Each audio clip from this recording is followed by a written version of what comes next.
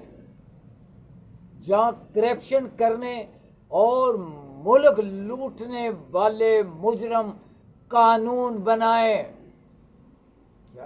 یہ مجرم کرپشن کرنے والے یہ قانون سازی کرتے ہیں، تو کیا اس ملک میں آپ کو انصاف مل پائے گا؟ یہ آپ لوگوں کو زیادہ پتہ ہے۔ تو چلتے چلتے آپ کو ایک نئی بات بتائیں کہ آپ جاپان ایک بہت بڑا ترقی یافتہ ملک ہے، آپ جاپان جیسے ملک میں دیکھیں کہ 95,000 لوگ 95,000 لوگ 100 یا اس سے زیادہ عمر کے ہیں، اور دوسری طرف آپ کے پیارے ملک اسلامی جمہوریہ پاکستان میں شاید 500 بھی لوگ نہ ہوں۔ اس کی وجہ یہ ہے کہ یہاں پریشانیاں اور ملاوٹ والی خوراکیں اور بدسکونی ہے، اس لیے یہاں کے لوگوں کی عمریں بھی زیادہ نہیں ہیں۔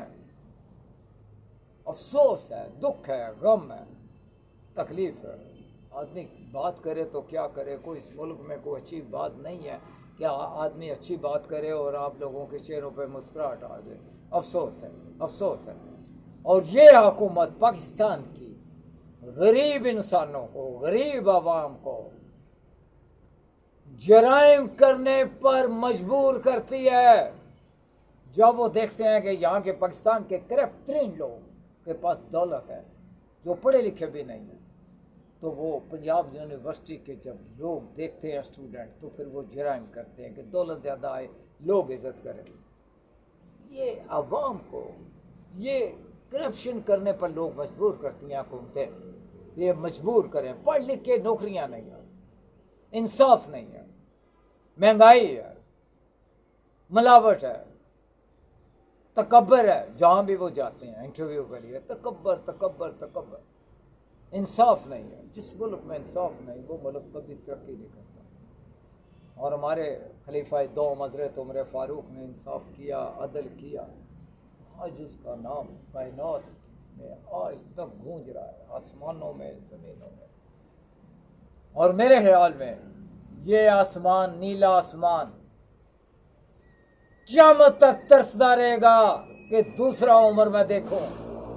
یہ آسمان ترستا رہے گا کہ دوسرا عمر شاید اس دنیا میں آئے، وہ نہیں آئے گا۔ کاش یہ ملک جو لا الہ الا اللہ کی وجہ سے لیا ہے، پاکستان کا مطلب لا الہ، اور یہاں اس دنیا، اس پاکستان میں کیا ہو رہا ہے آپ کو پتہ ہی ہے۔ تو میں ایک جاتے جاتے آپ کو ایک چین کی ایک بات بتاتا چلوں۔ چین میں صدیوں پہلے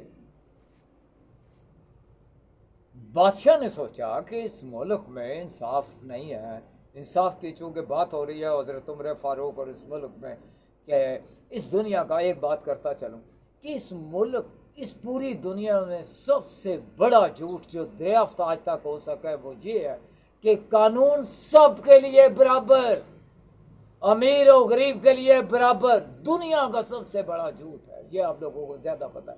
بہرحال تو میں بات کر رہا تھا چین میں صدیوں پہلے، تو چین کے بادشاہ نے کہا کہ اس ملک میں انصاف ہونا چاہیے۔ تو اس کا ایک دوست تھا، بہت بڑا لائق بچپن کا دوست تھا، تو اس کا نام تھا مسٹر لاؤزے۔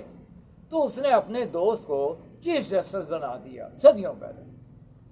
تو چیف جسٹس جو اس وقت تھا مسٹر لاؤزے، تو اس کے پاس پہلا ہی کیس آیا چوری کا، اور ایک جوان بندہ تھا، حاضر ہوا، پوچھا بھی کیا اس نے جرم کیا؟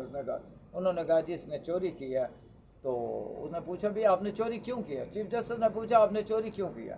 تو اس نے کہا کہ میں جس سڑک سے گزرتا ہوں، مثلا جیلم شہر ہے، سول لائن سے، سول لائن کو رہنے دیں، یہ مطلب بہت بڑی جام بنگلے ہیں، مثلا لالا زار کالونی ہے، گل افشاں کالونی ہے، یا اپنا ہمارا سٹی ٹاؤن ہے، بہت بڑا نیا نیا بنا ہوا ہے، بہت بڑے بنگلے۔ تو اس نے کہا یہاں میں گزرتا ہوں تو یہ دیکھتا یہ بہت بڑا بنگلہ ہے، تو میرے ذہن میں کیونکہ مغرب آدمی ہوں تو میں دیکھتا ہوں کہ اس میں بڑی بڑی لائٹیں لگی ہوئی ہیں، تو اس میں چوری کی جائے، اس کے پاس بڑی دولت ہوگی، تو میں نے چوری کی، پکڑا گیا۔ انہوں نے کہا ٹھیک ہے بھائی، وہ اس بنگلہ کا جو مالک ہے اس کو حاضر کیا جائے. وہ آ گیا, اس کو بات رہا بھائی آپ کے بنگلے کی وجہ سے اس نے چوری کیا ہے, آپ کے پاس اتنی بڑی دولت ہے, آپ کے کاروبار, آپ کی تنخواہ سے زیادہ اثاثوں کی وجہ سے یہ بہت بڑا بنگلہ, یہ بہت بڑی دولت آپ نے بنائی ہے. آپ کی وجہ سے اس بندے کے ذہن میں یہ خیال آیا کہ چوری کی جائے. لہذا اس بندے کو جس نے چوری کی ہے اس کو 6 مہینے قید اور تمہیں 2 سال قید, کہ تمہاری وجہ سے اس کے ذہن میں خیال آیا کہ چوری کی جائے. تو حضرت عمر کا ایک قول مجھے یاد آ گیا اسی بات میں.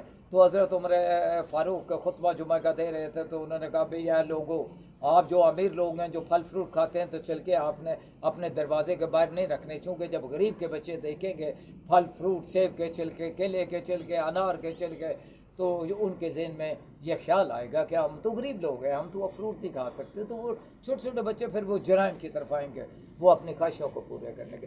تو کہنے کا مقصد ہے کہ وہ جب سزا اسے سنائی گئی تو اس وقت بادشاہ چونکہ وقت حاکم کھڑا ہوتا ہے, جب قاضی بسر اللہ عزوہ نے سزا دی تو بادشاہ بھی کھڑا تھا.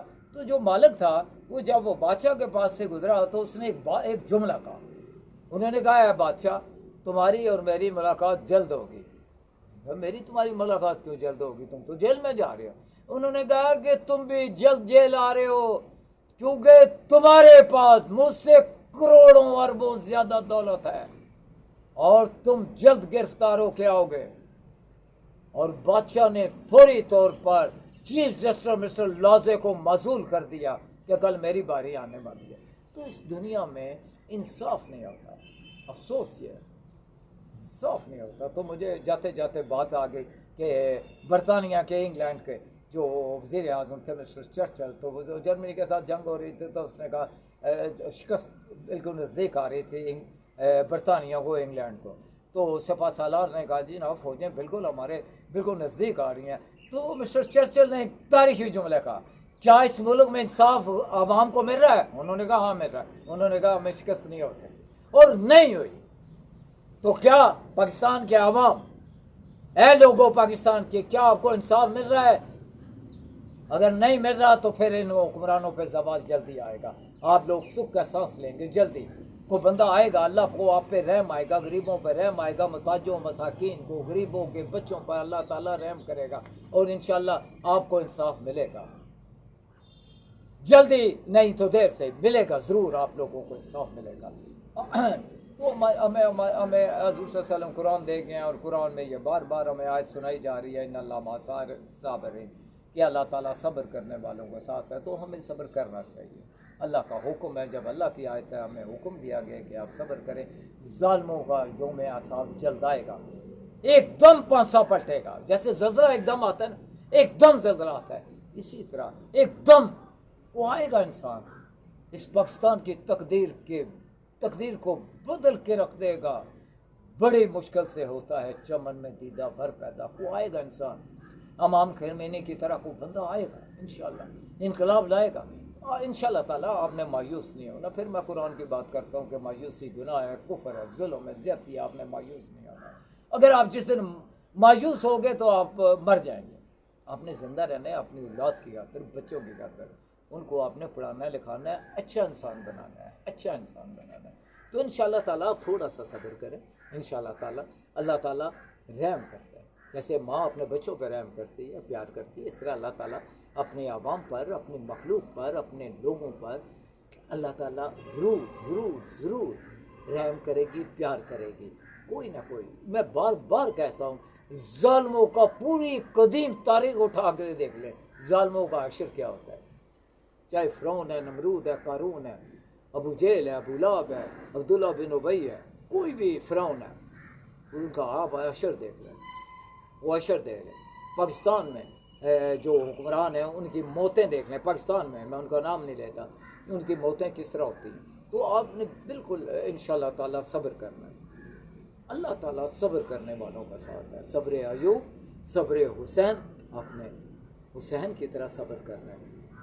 دیکھیں نا امام حسین نے کیسے صبر کیا تھا کربلا کے موقع پر, جو جوان بیٹے کی میت پہ نہ رویا وہ حسین، جو سب کچھ کھو کے پھر بھی کچھ نہ کھویا وہ حسین۔ انشاءاللہ تعالیٰ آپ تھوڑا صبر کریں امام حسین کی طرح، اللہ تعالیٰ بہتر کرے، اللہ تعالیٰ آپ کو خوشیاں دے گا، اللہ تعالیٰ آپ پہ اپنی رحمتیں نچاور کرے گا، اللہ تعالیٰ آپ پہ نعمتیں دے گا۔ آپ نے اس کے لیے کیا کرنا ہے، آپ نے تھوڑا صبر کریں انشاءاللہ تعالیٰ۔ جیسے گرمیوں کے بعد اب سردیوں کی آمد ہے نا، اسی طرح آپ کے صبر کے بعد انشاءاللہ اچھے دن ضرور آئیں گے۔ تو جاتے جاتے ناصر کاظمی کا ایک شعر، وقت اچھا بھی آئے گا ناصر، وقت اچھا بھی آئے گا ناصر، غم نہ کر زندگی پڑی ہے ابھی۔